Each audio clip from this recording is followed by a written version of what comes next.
자, 여러분 안녕하세요. 차이나TV입니다. 요즘같이 정말 물가 인플레 시대죠. 요즘 같은 그 인플레 시대의 흐름을 역행하는 차를 가지고 왔습니다. 바로 포드 익스플로러. 정확한 트림명이 이제 ST라인인데 ST라인 가격이 6,290만 원이에요. 이게 미국 포드 홈페이지를 들어가 보면은 지금 들어와 있는 한국 사양이랑 옵션을 맞춰서 넣다 보면은 거의 5만 달러가 돼요. 근데 5만 달러라고 하면은 지금 환율이 한 1,390원, 1,400원 되다 보니까 거의 가격이 6,900만 원? 이 정도 수준으로 올라가거든요. 근데 이거를 지금 6,250만 원에 가져왔다라는 게 이 정도면 진짜 그 포드 코리아에서 본사에다가 야, 나 이거 진짜 엄청 많이 팔 테니까 가격 좀 많이 할인해서 좀 넘겨줘라 이렇게 했다던가 아니면은 포드 코리아 자체적으로 마진을 포기했다던가 둘 중 하나일 수밖에 없겠죠, 사실. 그래서 오늘 이 가격적으로 굉장히 놀라운 차를 리뷰해 볼 건데, 사실 저는 이렇게 생각해요. 이게 저렴한 건 사실 다 이유가 있기는 하거든요. 그래서 잠시 보여드리면, 이게 일단 시트가 가죽이 아니에요. 이게 패브릭 소재이긴 한데 이렇게 딱 앉아보면은, 미국 같은 경우에는 이 패브릭 시트가 일반화돼 있다라고 하지만 우리나라 사람들은 이 가죽이 아닌 거에 대해서 어떤 거부감? 이런 걸 좀 가지고 있거든요. 정말 이 차를 살만한가, 그리고 이 차의 장단점은 뭔가, 이런 부분들에 대해서 좀 자세히 말씀드릴 테니까 집중해서 봐주시면 좋을 것 같습니다.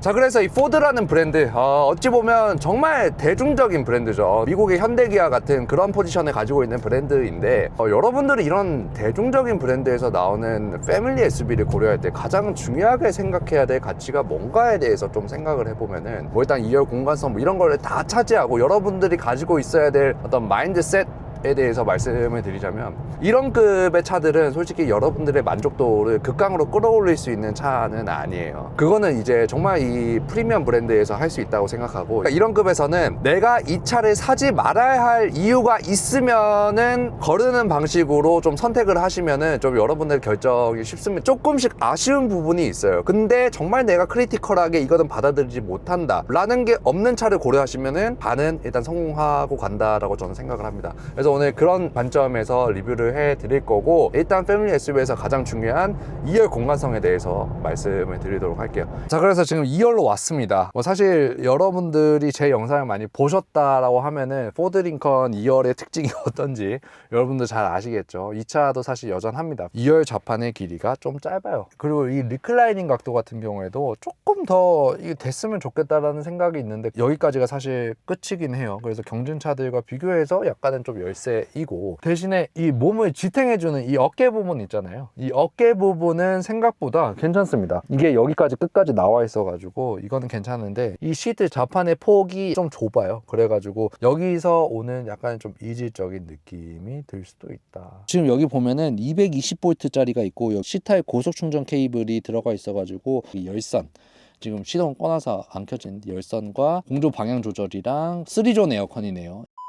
자, 그래서 여러분들이 진짜 2열만 보면은 이 차 뭐 못 사겠다, 팰리세이드가 더 낫겠다, 이렇게 극단적으로 말씀을 하실 수도 있어요. 하지만 저는 조금 이 익스플로러 입장에서, 입장도 아니죠, 사실 그대로를 말씀드리는 거니까, 이 차를 여러분들이 팰리세이드하고 비교해서 좀 타보면은 사실 정말 모든 주행 환경에서 이 주행감이나 승차감이 확실히 아예 다르다라는 거를 쉽게 느끼실 수 있을 것 같은데, 제가 지금 보여드리려고 하는 승차감 코스 같은 경우도 여기는 거의 뭐 지금 안개가 많이 껴서 거의 뭐 사일런트 힐 수준이에요. 가볼게요. 사실 지금 이런 요철이 굉장히 많은 구간이거든요. 이런 구간을 여러분들이 팰리세이드로 가면은, 저는 뭐 항상 현대차를 가끔 이제 타볼 때마다 이제 느끼는 거지만, 현대기아 차는 여전히 무겁고 큰 차의 어떤 승차감을 완벽하게 세팅하는 데 있어서 약간 좀 부족하다라는 게 느껴져요. 그러니까 무겁고 큰 차를 세팅하는 게 굉장히 어려운 게 뭐냐면, 이런 요철이 굉장히 많은 구간으로 오면은 진동이 굉장히 많이 발생하잖아요. 그러니까 하체에서 올라오는 진동이 이제 상체까지 연결돼서 쭉 이제 올라오는데,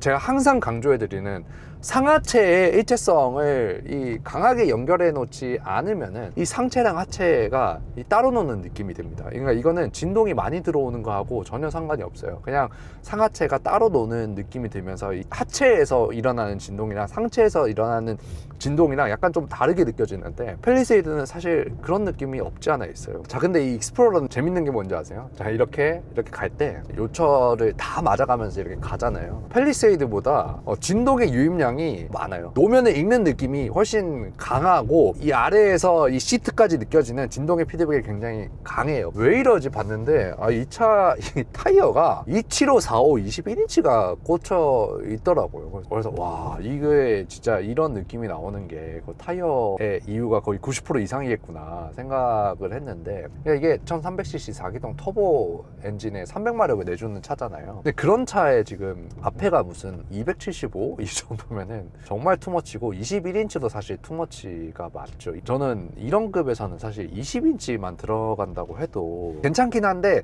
전자제어 서스펜션이 좀 조합이 되면은 그래서 승차감이 굉장히 부드러워지거든요. 근데 21인치 정도로 가면은 뭐 에어스프링이 있으면은 굉장히 좋아요. 이런 느낌이 잘 안 나요. 근데 이거는 사실 에어스프링을 넣을 수 있는 단가는 아니죠. 거기에다가 이 차의 프론트 댐퍼를 또 보시면은 댐퍼의 굵기가 또 만만치 않게 굵단 말이에요. 그 리어 댐퍼의 길이도 좀 짧은 편이에요. 그래서 스트로크가 좀 짧죠. 그래가지고 어떤 모습으로 보나 이게 진동이 많이 들어올 수밖에 없는 이 승차감을 보여주고 있는데, 경륜차랑 좀 비교해서 말씀드리자면 뭐 하이랜더나 파일럿, 하이랜더는 사실 이런 급에서 진동 억제력이 가장 약간 넘사벽 수준이에요. 진동이 뭐 안 느껴지는 건 아닌데 그걸 처리해 주는 게 너무너무 부드러워요. 그리고 이제 파일럿이랑 이 차랑 어느 정도 비슷해요. 왜냐면 이 차나 그 파일럿이나 댐퍼 감쇄력이 어느 정도 굉장히 탄탄한 편이거든요. 근데 익스플로러는 이 타이어 때문에 진동이 조금 많이 들어오는 느낌이 든다.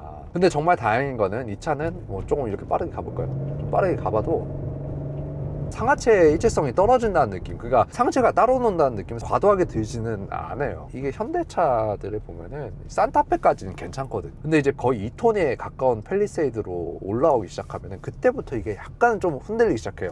기아도 그렇죠. 소렌토 괜찮아요. 근데 이제 카니발로 가면서 이제 상하체의 일체성이 떨어지는 그런 악명 높은 승차감이 나오는데, 뭐 서브프레임 같은 것들도 보시면은 이 차랑 좀 비교를 해보자면 팰리세이드랑 이 차랑 서브프레임의 범위가 굉장히 좀 차이가 나죠. 그래서 이게 이런 차이가 날 수밖에 없죠. 그리고 지금 방지턱도 좀 넘어볼 건데, 자, 여기서 좀 빠르게 이런 식으로, 자, 앞에 방지턱 있거든요. 좀 높은 방지턱이에요. 자, 여기서 요런 거 넘어도 제가 정말 다행이라고 생각하는 게 뭐냐면, 이 차랑 에비에이터의 플랫폼이 똑같아요. 그래서 리어의 서스펜션의 구조가 같아요. 인테그럴 서스가 들어가 있는. 근데 이제 에비에이터는 에어 서스가 달렸고 이 차는 이제 코일 스프링이 달렸잖아요. 그 차이밖에 없는데, 에비에이터 리뷰할 때 이 방지턱을 좀 강하게 넘을 때 뒷댐퍼가 스토퍼를 치는 탕 하는 소리, 볼게요.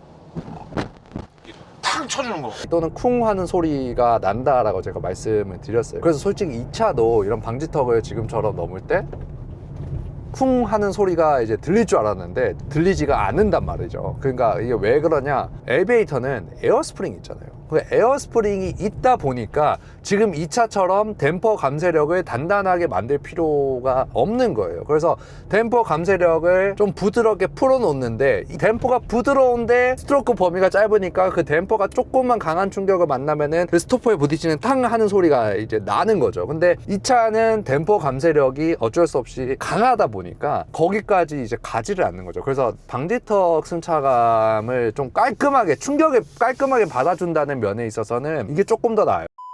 자, 여기까지 보시고 관심 있으신 분은 포드 원주 전시장 지점장이신 박재우 지점장님께 연락하시면 되는데, 현재 익스플로러 2차뿐만 아니라 포드 링컨 전 차종에 대해서 다른 것들과 비교해서도 12월 최대 프로모션으로 운영을 하고 있다고 하니까, 만약 계획이 좀 있으셨다고 하면 연락해 보셔서 정확한 견적이랑 재고사항 문의해 보시는 게 좋을 것 같아요. 자, 그리고 이어가지고 이 차의 주행감에 대해서도 좀 말씀을 드리자면, 제가 지금도 이렇게 쭉 가속을 하면서 달리면서 느끼는 거고, 제가 어제도 이 차를 받아가지고 간선도로에서 쭉 가속을 하면서 정말 감탄을 한 게 뭐냐면 이 차는 여러분들이 E급에서 느낄 수 있는 가장 안정적인 주행감을 보여준다라고 말씀을 드려도 정말 과언이 아니에요. 그러니까 이게 어느 정도냐면 이 차의 타이어 폭이 되게 넓잖아요. 그 넓은 타이어 폭이 내 몸으로 이게 체감이 될 정도로 이 접지력, 그러니까 트랙션이 되게 강합니다. 사실 이게 어떤 차든지 간에 프론트 타이어가 255나 이제 265를 넘어가는 차들을 타면은 제가 말씀드린 이런 부분들을 사실 느낄 수가 있는데, 그게 정확히 어디서 느껴지냐면 쭉 가속을 할 때는 물론이고, 그리고 이 차를 가지고 이렇게 차선 변경을 이렇게 간단히 이렇게 할 때, 지금 이럴 때 어떤 느낌이냐면 후륜 기반 베이스잖아요. 이 후륜 기반 베이스는 무게중심도 되게 좋고 이제 프론트에 무게감이 많이 없기 때문에 이렇게 하면은 원래는 굉장히 가볍게 그러니까 경쾌하게 움직여야 돼요. 근데 이 차 같은 경우에는 다시 해보면은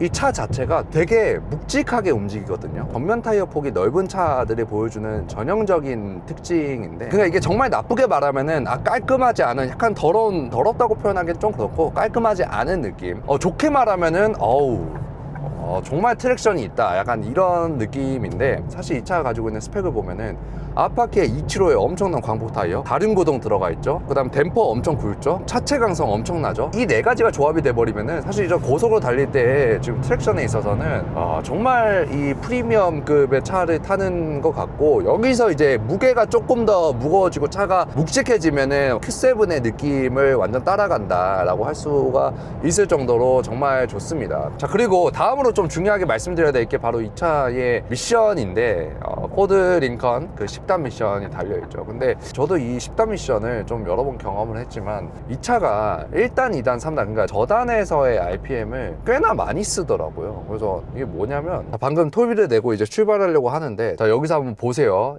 단수마다 RPM 얼마나 쓰는지. 자, 일단은 2700 RPM, 그다음 2단은 2800 RPM,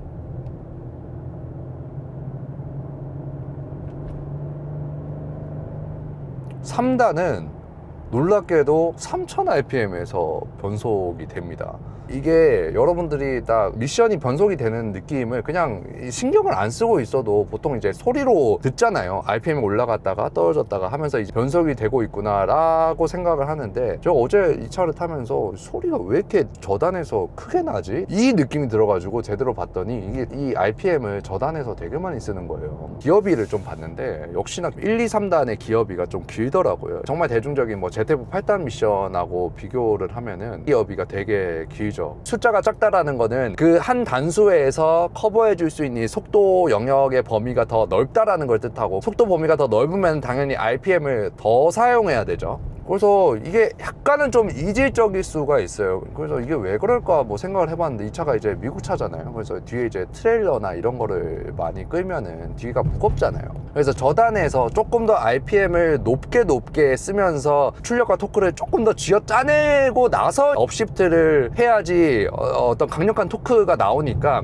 그런 식으로 이 미션을 세팅한 게 아닌가라는 생각이 좀 드는데, 사실 그렇게 되면은 3단 이하를 쓰는 주행 영역에서의 연비는 크게 좋아질 수가 없죠. 뭐 저는 지금은 이제 크루징을 하면서 왔지만 지금 평균 연비가 지금 55km를 타고 한 평균 10km를 탔는데, 시내 주행에서는 한 7, 8 이 정도 나오는 것 같아요. 근데 이게 뭐 무게가 2톤이라고 하면은 그 엄청 떨어지는 연비라고는 할 수 없고 그냥 보통의 연비다 라고 생각을 해주시면 될 것 같습니다. 자, 근데 이게 그나마 좀 괜찮은 게 뭐냐면, 이 차가 지금 2.3L 4기통에 304마력을 내주는 엔진이잖아요. 항상 말씀드렸지만 이런 4기통 엔진이 달린 차가 300마력을 넘기려면은 이게 부작용이 좀 있어요. 항상 말씀드리지만 출력을 기본적으로 높여줘야 되기 때문에 터보압을 굉장히 많이 걸어버리거든요. 그렇다 보니까 터보 렉도 좀 많이 발생할 수가 있고, 그 다음에 엔진 회전질감이 부드럽지 않고 좀 거친 그런 느낌이 날 수가 있는데, 여기서 이렇게 딱 가속을 하잖아요. 이게 터보렉은 사실 있어요. 이건 어쩔 수 없어요. 왜냐면은 터보라는 거는 이제 공기의 흐름에 관한 거기 때문에 출력과 토크를 높이려면은 이 엔진 흡기관의 굵기도 굉장히 좀 굵게 해놔야 되고, 실제로 그래요. 그렇기 때문에 터보렉은 좀 발생을 하는데, 이렇게 가속을 하면은 엔진 회전질감은 되게 좋아요. 막 엔진이 힘들어해가지고 약간 진동도 생기고 엔진 회전질감이 거친 그런 느낌은 안 느껴져요.